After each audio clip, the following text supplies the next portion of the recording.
Hi guys, welcome to the vlog. Once again, advice for days. Lahat ng mga promise ni God sa iyo ay totoo. Ganito po yun. Basta mananalangin tayo, mananalig tayo, magpapasalamat tayo sa mga blessing na hindi pa natin nakakamit. Palagi, kapag nagdadasal tayo, sinasama natin yung pasasalamat sa mga blessing na hindi pa dumarating. Tutuparin niya po yun. Hindi po natutulog ang ating Diyos amang nasa langit. Basta magiging mabuti kang tao, masunurin sa Kanya, at hindi gumagawa ng masasamang gawa, puro lang kabutihan. At higit sa lahat, lagi kang nagdadasal sa ating Diyos Ama. Lagi kang humihingi sa Kanya ng tulong, panalangin, dalangin, lahat po yan, mga hiling natin at dasal natin na makakamtan natin sa buhay ay makakatotoo po yan.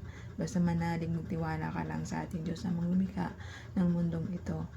Kasi kapag nagiging mabuti kang tao sa paningin niya at nagiging masipag ka at nagpapakumbaba ka at hindi mo pinapatulan yung mga taong alam mong toxic sa buhay mo, iniiwasan mo sila at nagmamahal ka ng totoo at saka tapat sa kapwa mo at sa magulang mo, nire-respeto mo at binibigyan mo ng pagpapalag at pagmamahal, tinutulungan mo sila, ay tsak na tsak malaking blessing ang ibibigay sa iyo ng ating Diyos Ama.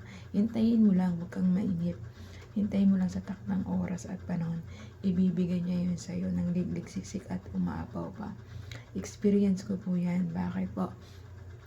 Dahil po sa mga application na sinasalihan ko, dati po wala pong nanonood sa mga application ko. Tulad ng YouTube. Ngayon, dati ang follower ko lang doon is nasa more than 147 lang. Ngayon, after a month lang, nasa ano na po siya, nasa 2,097. Ngayon po padagdag pa rin po ng padagdag yung aking followers. So nagugulat po ako sa blessing na binibigay niya sa akin, lalo na sa mga marami nang nanonood. Dati walang nanonood, as zero talaga yung nanonood sa YouTube channel ko. So ngayon marami na siyang nanonood sa YouTube channel ko, sa short video po. Ganun din po sa Snapchat ko dati. Wala talagang nanonood, as in nothing. Ngayon po, wala po rin po akong kapalo-follower din sa Snapchat. Ngayon po, awa na Diyos, marami na po siyang nanonood. Halos K-million na po ang nanonood. 100 view na po ang nanonood sa mga video ko doon sa Snapchat ko.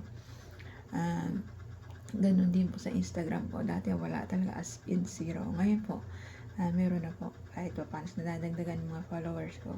And ganun din po sa YouTube, sa Facebook po. Dati po, wala rin pong nanonood sa sa Facebook ko.